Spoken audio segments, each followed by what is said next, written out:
হাসির রাজা, জ্ঞানের রাজা, রসিক রাজা গোপাল ভাঁড়।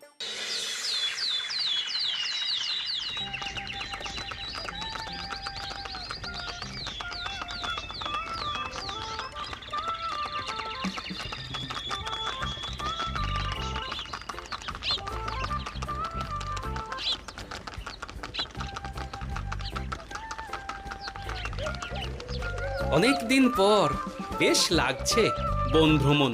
মাঝে মাঝে কাজের ফাঁকে এইসব জায়গায় এলে মন খুব ভালো লাগে। শুদ্ধ বাতাস, মাটির সোনা গন্ধ, পাখির কলতান, আহা।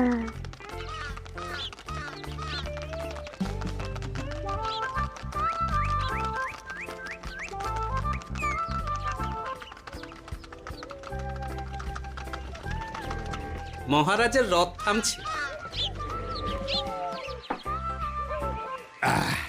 আমরা এইখানে বসে আজ রাজকার্য পরিচালনা করব। মন্ত্রী, তুমি ঝটপট এখানে বসার বন্দোবস্ত করে দাও। আমি এক্ষুনি ব্যবস্থা করে দিচ্ছি মহারাজ। এই এখানেই আমাদের বসার জন্য ছাউনি করে দাও। এক্ষুনি করে দিচ্ছি মন্ত্রী মশাই। এরা বসার জায়গাটা করে দিক, ততক্ষণ আমরা একটু হেঁটে আসি।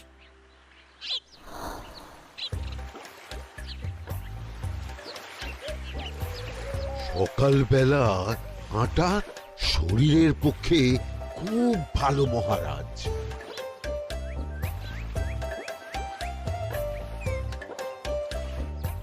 আগেকার দিনে রাজা মহারাজরা এই সব বনে মৃগয়া করতে আসতেন। মৃগয়া একদম ভালো নয় মন্ত্রী। তুমি জঙ্গলে আসছো অন্য প্রাণীদের মারতে। কেন মারবে? ওরা তো তোমার কোনো ক্ষতি করেনি। না, তা করেনি, কিন্তু তখন ওটা রাজা মহারাজাদের খেলা ছিল। শুনেছি আপনার প্রপিতামহ খুব ভালো বাঘ শিকার করতেন, অনেক বাঘ মেরেছেন। মন্ত্রী, তুমি একটা কথা হয়তো জানো না। আমার প্রপিতামহ শিকার করতেন, কিন্তু কোনো স্বাভাবিক জানোয়ারকে নয়।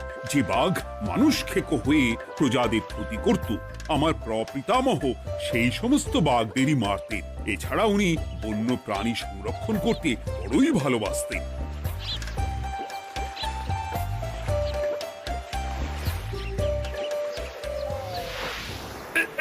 উফ, এটা আবার কি? এই এটা আবার কোথা থেকে উড়ে এলো? কোথাও তো ঝড় হাওয়া কিছুই নেই।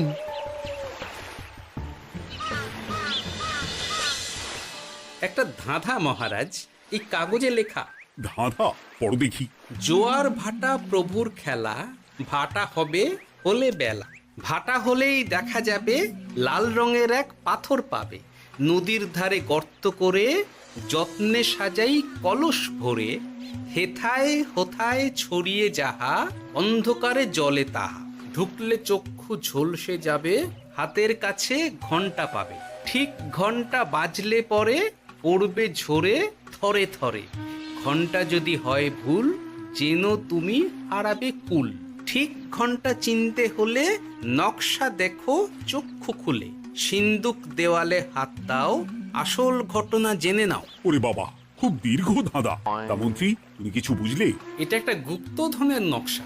এর মধ্যে গুপ্তধন কোথায় আছে তার একটা ধারণা দেওয়া আছে। গুপ্তধন?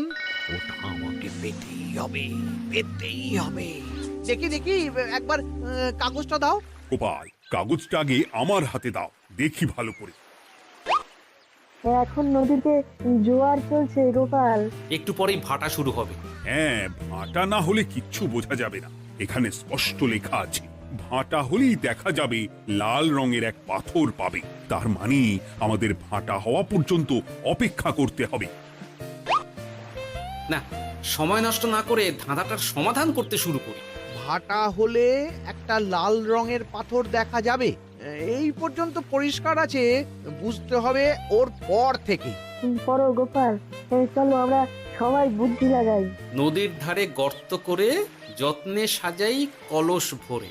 এটার অর্থ, ধাঁধাটা মাথায় বসিয়ে নিয়েছি, এবার কে কি বলবে সেটা শুনতে হবে। চলো গোপাল, আমরা ধাঁধা যেমন যেমন বলেছি তেমন তেমন ভাবেই চলি। চলুন মহারাজ, এখন আমাদের দেখতে হবে লাল পাথর। কোথায় আছে লাল পাথর? চলো চলো সবাই, চোখ কান খুলে আমরা নদীর পাড় ধরে হাঁটি। আমি একটু তফাতে হাঁটি। গুপ্তধন আমাকে একা পেতে হবে।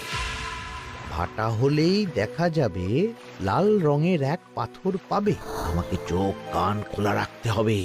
লাল পাথর, নদীর চড়ায় লাল পাথর দেখতে হবে। লাল পাথর, লাল পাথর। ওটা কি? এই তো লাল পাথর, লাল পাথর। ওরা অনেকটা এগিয়ে গেছে, ওদের আমার দিকে নজর নেই। এই সুযোগ, এই সুযোগ, একা একা গুপ্তধন নিয়ে পালাবো।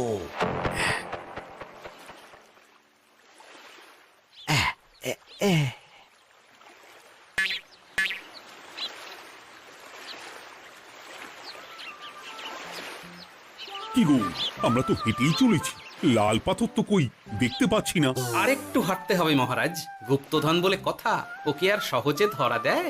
সেটা অবশ্য সঠিক কথা।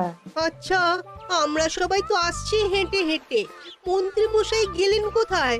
ও কি যে ঘটে! সত্যি তো, মন্ত্রী কোথায়? ও সেনাপতি, মন্ত্রীকে দেখেছো? কই না তো মহারাজ। তাহলে কোথায় গেলেন মন্ত্রী মশাই? এই জঙ্গলে বাঘ ভাল্লুক আছে, শেষে কিনা বাঘে নিল। হায় হায় হায়, মন্ত্রী গিন্নির কাছে আমি কি মুখ দেখাবো? হুম, বাঘ ভাল্লুকের পেটে যাবার লোক তো মন্ত্রী মশাই নন। ও গোপাল, কি ভাবছো? কিছু তো একটা বলো। এখন আমাদের মন্ত্রী মশাইকেই খুঁজতে হবে। তবে মন্ত্রী মশাই বাঘ ভাল্লুকের পেটে যায়নি। তুমি নিশ্চিত হচ্ছ কি করে? অত পেঁচালো মানুষকে বাঘ ভাল্লুক গন্ধ শুকেই ছেড়ে দেবে, হজম করতে পারবে না। না না না, এখন রসিকতা করার সময় নয়, আমাদের মন্ত্রীকে খুঁজে বার করতেই হবে। কোথায় গেল মন্ত্রী? চলো চলো, গুপ্তধন মাথায় থাক, চলো মন্ত্রীকে খুঁজি। আহ, মন্ত্রী কোথায় গেল কে জানে। একবার পুরো ধাঁধাটা ঝালিয়ে নি। ভাটা হলেই দেখা যাবে লাল রঙের এক পাথর পাবে। ভাটা হয়েছে, লাল রঙের পাথরের মাথায় চাপ দিয়ে গুহার মুখও খুলেছি। এবার নদীর ধারে গর্ত করে যত্নে সাজাই কলস ভরে। এটাই তো ঠিক বুঝতে পারছি না।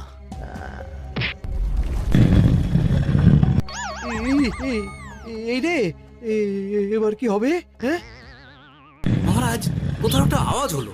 এই, আওয়াজটা কোন দিক থেকে হলো? চলুন সামনে এগিয়ে যাই। আমার মনে হয় আওয়াজটা সামনের দিক থেকে এলো। আমারও তাই মনে হলো। তবে কি মন্ত্রী মশাই লাল পাথরের হদিশ পেয়ে গেছেন? আমাদের চোখে পড়লো না, অথচ মন্ত্রী মশাইয়ের চোখে পড়ে গেল। আসলে আমরা কথা বলতে বলতে গেছি, তাই নজরে পড়েনি। মন্ত্রী মশাই একা একা আমাদের পেছন পেছন আসছিলেন। উনি ইচ্ছে করেই আমাদের পেছনে পেছনে আসছিলেন। নিজে একা গুপ্তধন নিয়ে যেতে চেয়েছিলেন, এখন কোথায় আছেন কে জানে।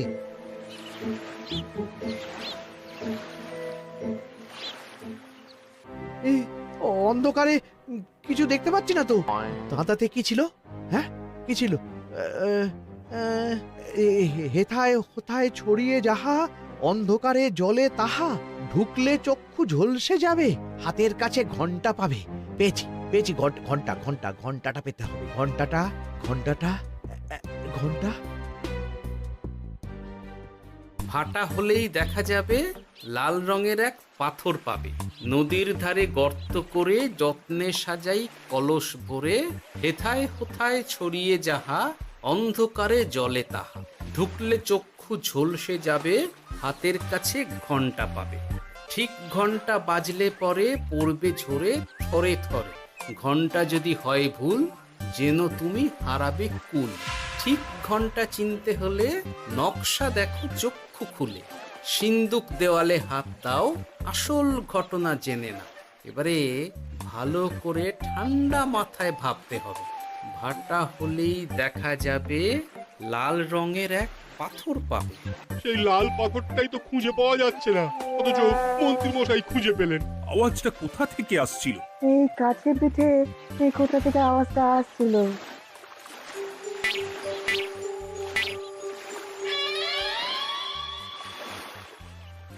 এই তো, এটাই মনে হয় সেই লাল পাথর। একটু নাড়িয়ে চাড়িয়ে দেখি তো কিছু হয় কিনা।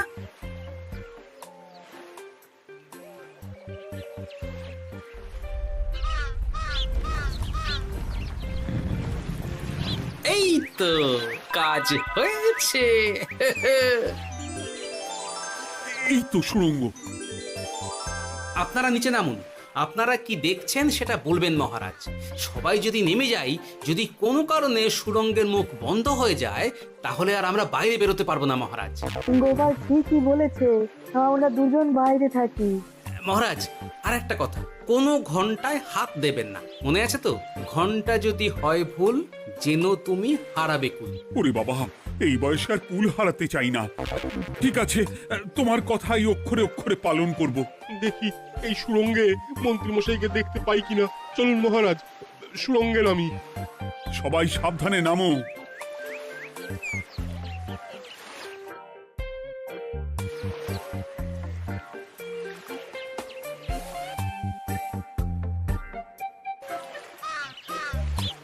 মহারাজ, ওখানে কি কি দেখতে পাচ্ছেন? ওখানে কি মন্ত্রী মশাই আছেন? না গোপাল, মন্ত্রীকে এখনো দেখতে পাইনি।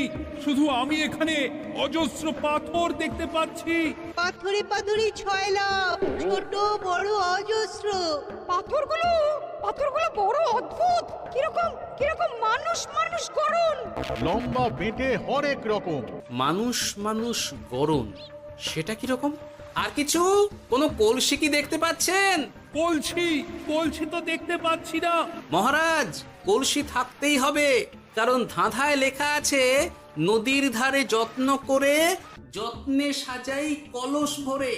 গর্তটা আসলে হলো সুড়ঙ্গ, কিন্তু কলস। মহারাজ, মহারাজ, এইদিকে এইদিকে একটা কলসের মতো কি যেন আছে। এইদিকে আসুন, এদিকে এদিকে।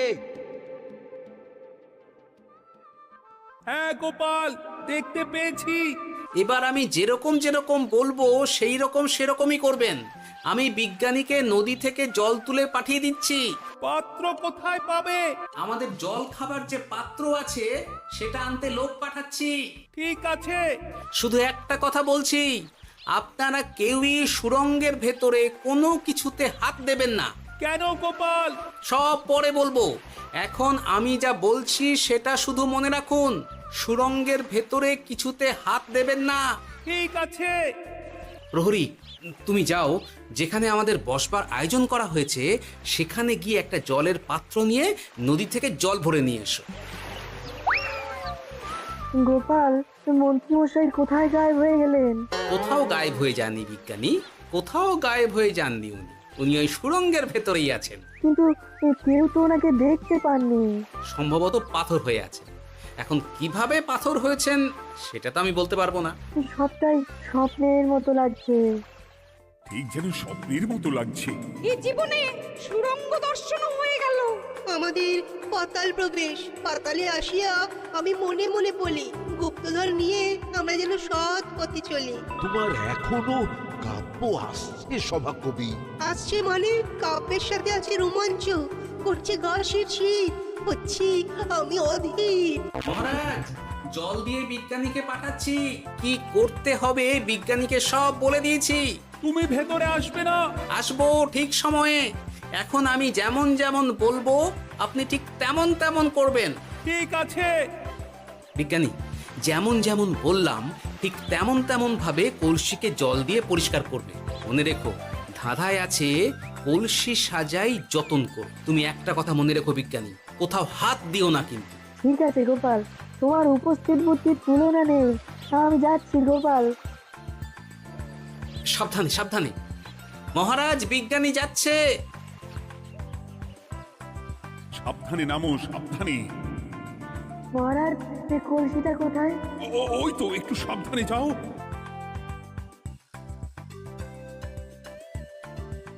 বিজ্ঞানী, কলসির দেখা পেয়েছো? পেয়েছি পেয়েছি পেয়েছি। এবারে কলসিটাকে ভালো করে জল দিয়ে ধুয়ে দাও। কলসির আলোয় সুড়ঙ্গ আলোকিত গোপাল। এরপর কি? ভালো করে দেখুন মহারাজ, কোথাও ঘন্টা দেখতে পাচ্ছেন কিনা। ঘন্টা? একটা তো নয়, সার সার ঘন্টা, অনেকগুলো ঘন্টা। সাবধান, ঘন্টায় হাত দেবেন না, শুধু দেখুন।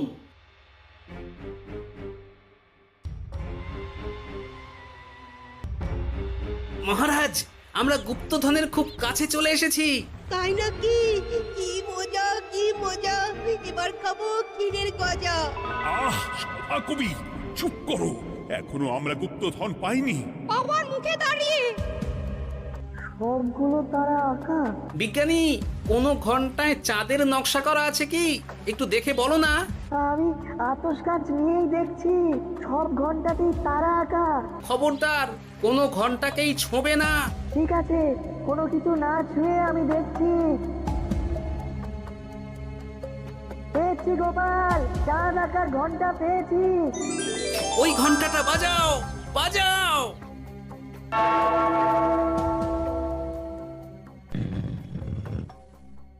গুপ্তধন পেয়েছেন মহারাজ? বাঁচাও বাঁচাও বাঁচাও। বাঁচান মহারাজ, বাঁচান বিজ্ঞানী, মহারাজ, মন্ত্রীর গলা পাচ্ছ না? মহারাজ, আমি পাথর হয়ে আছি, আমাকে মানুষ করুন মহারাজ। তুমি তো মানুষই ছিলে, হঠাৎ করে পাথর হলি কেন? মহারাজ, গুপ্তধন পেয়েছেন? পেয়েছি, তার সাথে মন্ত্রীকেও পেয়েছি। মন্ত্রী এইখানে কোথাও পাথর হয়ে দাঁড়িয়ে আছে। দাঁড়ান মহারাজ, এবার আসছি। সাবধানে এসো। আমি ভেতরে যাচ্ছি, বুঝলে? যদি কোনো কারণে দেখো পাথরটা গুহার মুখটা আটকে দিয়েছে, অমনি তোমাদের কাজ হলো পাথরটাকে ছুঁয়ে ফেলা, বুঝলে? ঠিক আছে গোপাল দাদা। আমার মনে হয় বিপদ আর কিছু ঘটবে না, তবুও সাবধানের তো মান নেই। ঠিক আছে, তুমি নিশ্চিন্তে ভেতরে যাও। বাঁচাও, আমাদের বাঁচাও, আমাদের সবাইকে মানুষ করুন। আমাকে মানুষ করুন মহারাজ। আপনাকে তো মানুষ করা হবে মন্ত্রী মশাই। আগে বলুন, আপনি পাথর হলেন কি করে? ও, মনে পড়েছে, ধারার শেষ লাইন। সিন্দুক দেওয়ালে হাত দাও, আসল খবর জেনে নাও। সত্যি গোপাল, তুমি না থাকলে এই এত কিছু আমাদের সবার কাছে অজানাই থেকে যেত।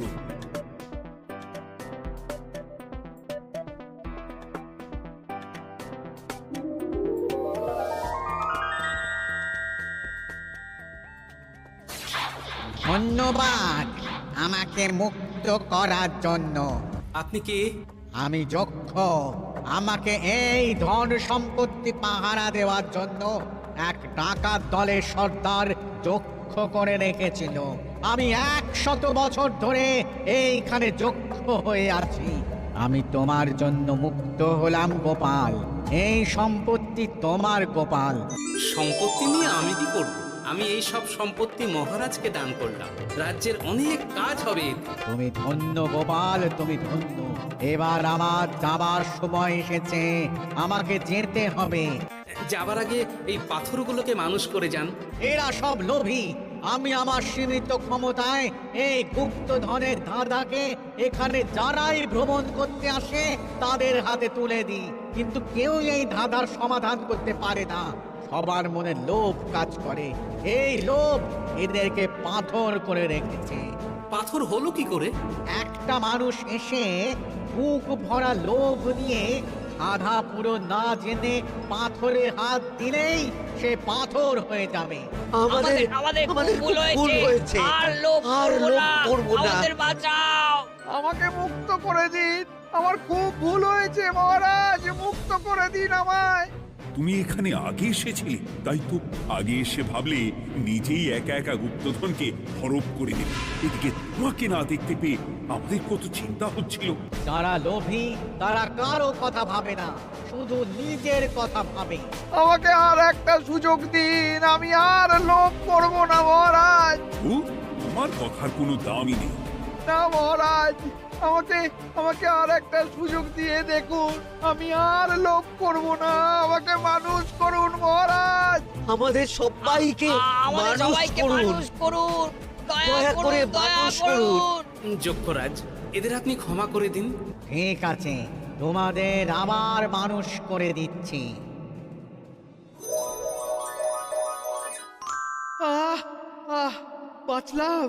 বাঁচলাম। এই রকম বারবার বাঁচা যাবে না কিন্তু।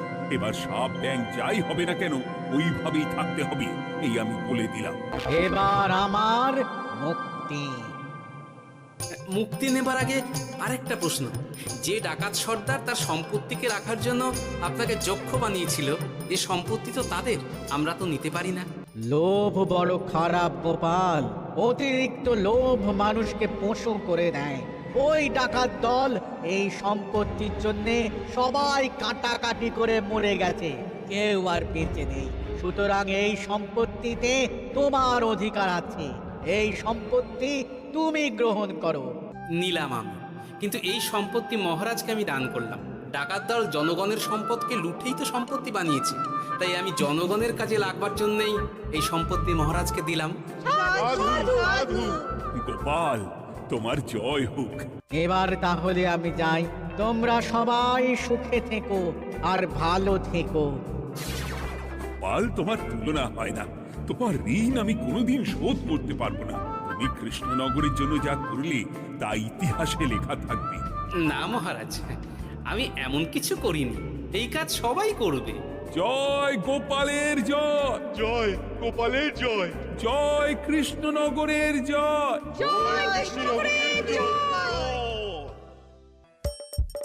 হাসির রাজা জ্ঞানের রাজা রসিক রাজা